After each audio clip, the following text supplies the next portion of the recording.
হবে, প্রত্যাহারই করতে হবে, চলছে চলবে, বিলম্বে প্রত্যাহারই করতে হবে, প্রত্যাহারই করতে হবে, চলছে চলবে, বিলম্বে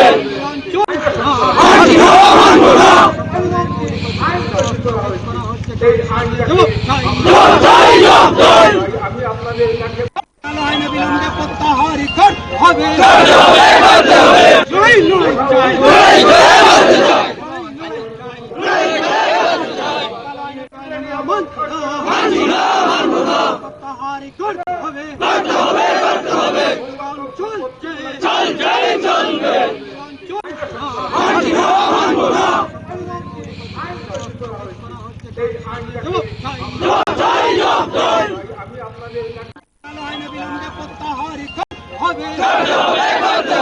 বিলম্বে প্রত্যাহারই করতে হবে, প্রত্যাহারই করতে হবে, চলছে চলবে,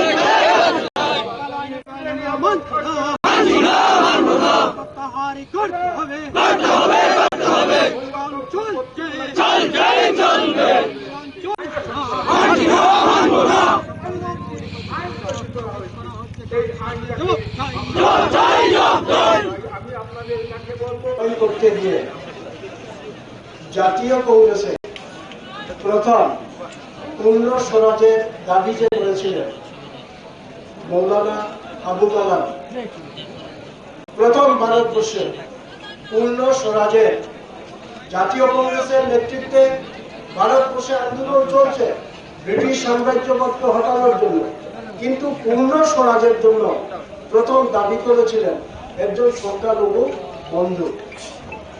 এবং আমরা ভারতবর্ষের পূর্ণ স্বরাজ পেয়েছি। আমাদের ভারতবর্ষের রাষ্ট্র কাঠামোটা হচ্ছে ধর্ম নিরপেক্ষ রাষ্ট্র কাঠামো, অর্থাৎ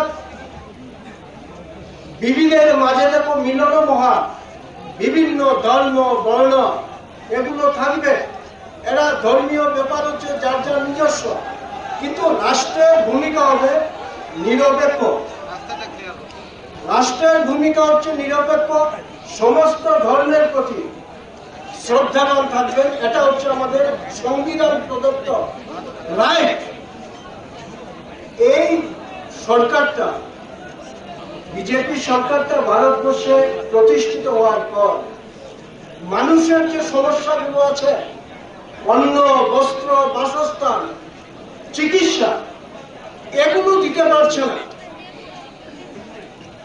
এগুলো যখন দিতে পারছে না, আর সমুদ্র হিমাচল মানুষের বিরুদ্ধে লড়াই করছেন। ঠিক ব্রিটিশ সাম্রাজ্যবাদ ভারতবর্ষকে 200 বছর পরাধীনতার গ্লানিতে রেখেছিল সিপাহী বিদ্রোহকে ব্যর্থ করে। সিপাহী বিদ্রোহের মধ্যে সিপাহীরা ছিল তখন ভারতবর্ষের নাগরিক।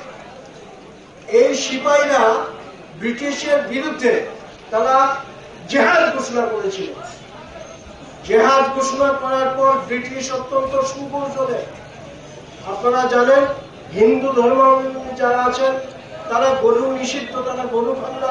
মুসলিম ধর্মের লোক যারা আছেন তারা শুকর খান না। ফলে ব্রিটিশ সাম্রাজ্যবাদ সুকৌশলে সেই দিন সিপাহী, হিন্দু সিপাহীকে বলছিল তোমরা যে বন্দুকের কার্তুজটা আছে ওটা মুখ দিয়ে তুলতে হয়। বলছে তোমরা তো হিন্দু ধর্মাবলম্বী, মুখ দিয়ে এটা তুলবে, এটা তোমাদের অন্যায় হবে, অবিচার হবে, এটাতে গরুর চামড়া দিয়ে তৈরি। ঠিক মুসলিম ধর্মাবলম্বী যারা ছিল তাদেরকে বলছে তোমরা ওটা মুখ দিয়ে তুলবে, ওটা তো শুকরের চামড়া দিয়ে তৈরি। কেউ আর ধর্মের প্রতি শ্রদ্ধা রেখে কেউ আর তুলল না। সিপাহী বিদ্রোহটা ব্যর্থ হলো, 200 বছরের গ্লান আমাদের ভারতবর্ষের মানুষকে সইতে হয়েছে। ঠিক অনুরূপ ভাবে সমস্ত অংশের মানুষ যখন ঐক্যবদ্ধ হচ্ছেন, মানুষের মধ্যে বিভাজন তৈরি করার জন্য সুকৌশলে ধর্মীয় জিকির, ধর্মীয় উন্মাদনা, একটা ধর্মের উপর আক্রমণ করে আজকে ভারতবর্ষের রক্তকে খান খান করে দিতে চাইছে। ওয়াকফ বিল তারই একটা নমুনা। শুধু ওয়াকফ বিলের মধ্যেই থেমে থাকবে না। তারপর আপনারা দেখেছেন গির্জা, খ্রিস্টানদের যে ব্যবস্থা আছে ওটার উপরে তারা আক্রমণ হচ্ছে, অর্থাৎ ভারতবর্ষের মানুষের ঐক্যকে তারা নস্যাৎ করতে চাইছে। সে জায়গাটার মধ্যে দাঁড়িয়ে আমি যে জিনিসটা বলবো, মুসলমান শব্দের অর্থ হচ্ছে আত্মসমর্পণ। কার কাছে আত্মসমর্পণ? খোদা। এছাড়া কারোর কাছে আত্মসমর্পণ। এই জন্য ভারতবর্ষকে টুকরো টুকরো করতে চায়, মানব সভ্যতাকে খান খান করে দিতে চায়। তার বিরুদ্ধে আমাদের সকল অংশের শ্রমজীবী মানব, কি হিন্দু, কি মুসলিম, কি বুদ্ধ, কি জৈন, সবাইকে আমাদের ঐক্যবদ্ধ হতে হবে। এই ওয়াকফ সম্পত্তি এটা শুধু মুসলমানের বিষয় না। আমি ভারতবর্ষের একজন সুনাগরিক হিসাবে ওয়াকফ সম্পত্তিতে কি হয়, বিভিন্ন গরিব অসহায় মানুষ যারা আছেন এই সম্পত্তি থেকে যা আয় হয় তার মধ্যে মুসলমান ধর্মের গরিব যারা আছেন তাদের মধ্যে বিনিময় হয়। আপনার কবরখানা নতুন আইন হয়েছে, আইনে জানেন কি আছে? ওয়াকফ সম্পত্তি রক্ষণাবেক্ষণের জন্য দুজন পশ্চাৎপদ অংশের মহিলা থাকবে মাইনরিটির মধ্যে, তার মধ্যে অন্য ধর্মের লোকও থাকবে। আপনার এখানে সম্পত্তি নিয়ে কোনো ঝামেলা হলে ফাইনাল ডিসিশন ডিএম দেবেন, এবং সেই ডিএম কে যে কমিটি হবে তা থেকে মুসলমান ধর্মের লোকও থাকবেন, অন্য ধর্মের লোক থাকবেন। এটা কি আপত্তি? হ্যাঁ, আপত্তি। কেন মুসলিম ধর্ম ওয়াকফ সম্পত্তির মধ্যে অন্য ধর্মের লোক যদি ঢুকাও, তাহলে হিন্দুদের যে মন্দির আছে সেখানে মাইনরিটিরা কেন থাকবে না? খ্রিস্টানদের যে কমিটি আছে সেখানে মাইনরিটিরা কেন থাকবে না? অর্থাৎ সুকৌশলে সংখ্যালঘু মানুষকে ভেঙে খানখান করে দেওয়ার জন্য তারা সেখানে চক্রান্ত করছে। তার বিরুদ্ধে ভারতবর্ষের একজন নাগরিক হিসাবে আমরা তার তীব্র প্রতিবাদ জানাচ্ছি। ওয়াকফ বিল যেটা আসছে এটা সংবিধান প্রদত্ত যে অধিকার, সেই অধিকার আজকে চ্যালেঞ্জের মুখে, এবং এটা হতাশ হওয়ার কোনো বিষয় নয়। কৃষক আন্দোলনে প্রমাণিত হয়েছে যে আইন সংসদে হয় সেটা প্রত্যাহার করে নেওয়া যায় মানুষের দুর্বার আন্দোলনের মধ্যে। করেছি আমাদের দেশ একটা নীতির ভিত্তিতে চলে, যেটা কারো মুখের কথা না, আমাদের সংবিধান। এই সংবিধান ভারতের সকল নাগরিকের ধর্মের অধিকার, সম্পত্তির অধিকার, জীবন ধারণের অধিকার, ভাষা এবং সংস্কৃতির অধিকার, খাদ্য এবং জীবনের নিরাপত্তার অধিকার নিশ্চিত করেছে। এই সংবিধানের প্রদত্ত যে অধিকারগুলো, সেই অধিকারগুলো সমস্ত নাগরিকরা যিনি ভোট দেন আর যিনি ভোটে জিতেন সকলের জন্য সমানভাবে কার্যকর। আমাদের দেশে এখন যারা সরকার আছেন, সরকার কেন্দ্রের সরকার চালাচ্ছেন, তারা চাইছেন মুসলমানরা মুসলমানের জন্য, হিন্দুরা হিন্দুর জন্য, খ্রিস্টানরা খ্রিস্টানের জন্য, বৌদ্ধরা বৌদ্ধের জন্য। এইভাবে হয়ে গেলে পরে তাদের সবচেয়ে বেশি সুবিধা হয়। আর আমরা বলছি না, ভারতবর্ষ, এই ভারতবর্ষের সমস্ত নাগরিক ভারতের সংবিধান প্রদত্ত অধিকার মেনে এদেশে জন্মগ্রহণ যারা করেছেন, এই সংবিধানকে যারা সম্মান জানান, সকলে মিলেই আমরা দেশটাকে করব। কাশ্মীর থেকে শুরু করে কন্যাকুমারী, গুজরাট থেকে শুরু করে এই গুয়াহাটি বা উত্তর পূর্বাঞ্চল 140 কোটি মানুষ বাস করেন, 200টার মতো ধর্মাবলম্বী আছে, আরো প্রায় 1200-1300 ভাষা আছে। সকলের সমান অধিকার সুনিশ্চিত হোক। আর ওয়াকফ মানে এটা তো কেউ কোন একটা সরকার দেয়নি, এটা ইসলাম ধর্মাবলম্বী মানুষ তার ধর্মাবলম্বী মানুষের ভবিষ্যৎ সুনিশ্চিত রাখার জন্য শিক্ষা প্রতিষ্ঠান, উপাসনা স্থল, সমাধিস্থল সুনিশ্চিত রাখার জন্য যে সম্পত্তি দান করেছেন। হিন্দুদের যেমন দপ্তর আছে, ইসলামপন্থীরাও, ইসলাম ধর্মাবলম্বীদের জন্য ওয়াকফ বোর্ড আছে বা বিল ব্যবস্থাপনা আছে। এই ব্যবস্থাপনা আমাদের দেশের সংবিধানের জন্য কোন রকমের সমস্যা তো তৈরি করেনি। তাহলে এটা পরিবর্তনের কেন প্রয়োজন দাঁড়ানো? এটা পরিবর্তনের কি প্রয়োজন দাঁড়ানো?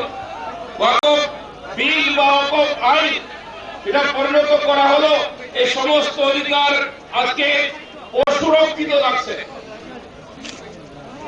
আমাদের রাজ্যে একটা অটোনমাস ডিস্ট্রিক্ট কাউন্সিল আছে, এডিসি আমরা যা বলি, সাংবিধানিক রক্ষা কবচ। আমাদের রাজ্যের তফসিলি উপজাতি অংশের মানুষের একটা সাংবিধানিক রক্ষা কবচ। এমনি আমাদের রাজ্য শুধু না, উত্তর পূর্বাঞ্চলের বিভিন্ন রাজ্যে এরকম অটোনমাস ডিস্ট্রিক্ট কাউন্সিল আছে। এটা সাংবিধানিক ব্যবস্থাপনা আছে। আর ইসলামের নিয়মে এই যারা ওয়াকফ সম্পত্তি দান করেছেন, সংবিধান প্রদত্ত অধিকার বলেই দান করেছেন, কোন অন্য কারো সম্পত্তি এনে দান করেন, বিদেশ সম্পত্তি তারা দান করেছেন। তাহলে একটা সুরক্ষা করতে যে আইন আছে, সেই আইন থাকলে অসুবিধা কোথায়? আমরা আমাদের পার্টি আমরা ওই ইসরায়েল প্যালেস্টাইন ধ্বংস করার যে উদ্যত হয়েছে তার বিরুদ্ধে যেমন আছি, এখানে ভারতবর্ষের নাগরিক যারা ইসলাম ধর্মাবলম্বী, খ্রিস্ট ধর্মাবলম্বী বা যে কোনো ধর্মাবলম্বী মানুষ, তাদের যে অধিকার আছে সে অধিকার সর্বপ্রযত্নে রক্ষা করার জন্য আমরাও সমানভাবে আপনাদের সঙ্গে দাঁড়াবো।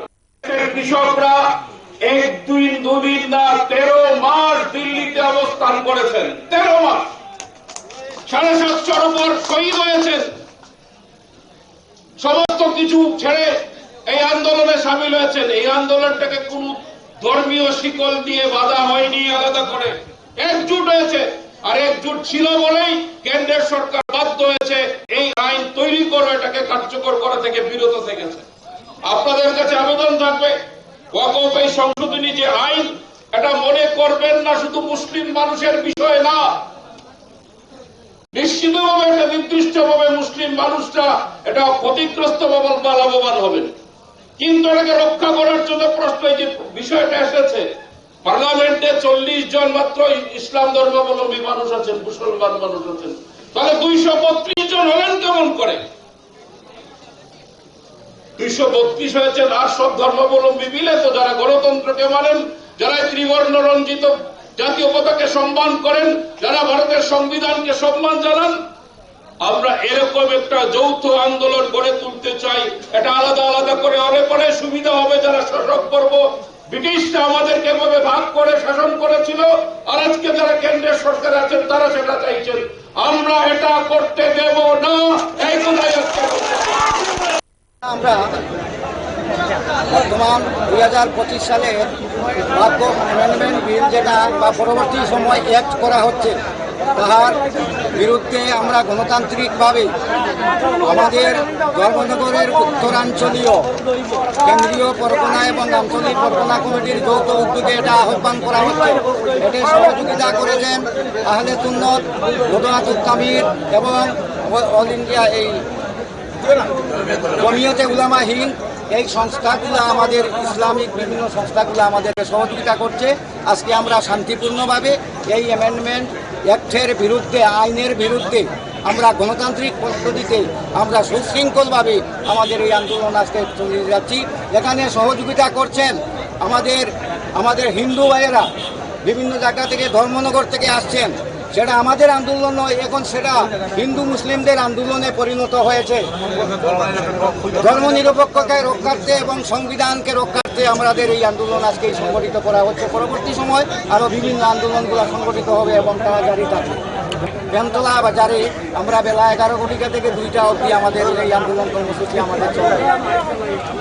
আমরা বর্তমান 2025 সালের ওয়াকফ অ্যামেন্ডমেন্ট বিল যেটা বা পরবর্তী সময় অ্যাক্ট করা হচ্ছে, তাহার বিরুদ্ধে আমরা গণতান্ত্রিকভাবে আমাদের ধর্মনগরের উত্তরাঞ্চলীয় কেন্দ্রীয় পরগনা এবং আঞ্চলিক পরগনা কমিটির যৌথ উদ্যোগে এটা আহ্বান করা হচ্ছে। এতে সহযোগিতা করেছেন আহলে সুন্নাত, ওলামাতুল কামির এবং অল ইন্ডিয়া এই জমিয়তে উলামা হিন্দ, এই সংস্থাগুলো আমাদের ইসলামিক বিভিন্ন সংস্থাগুলো আমাদেরকে সহযোগিতা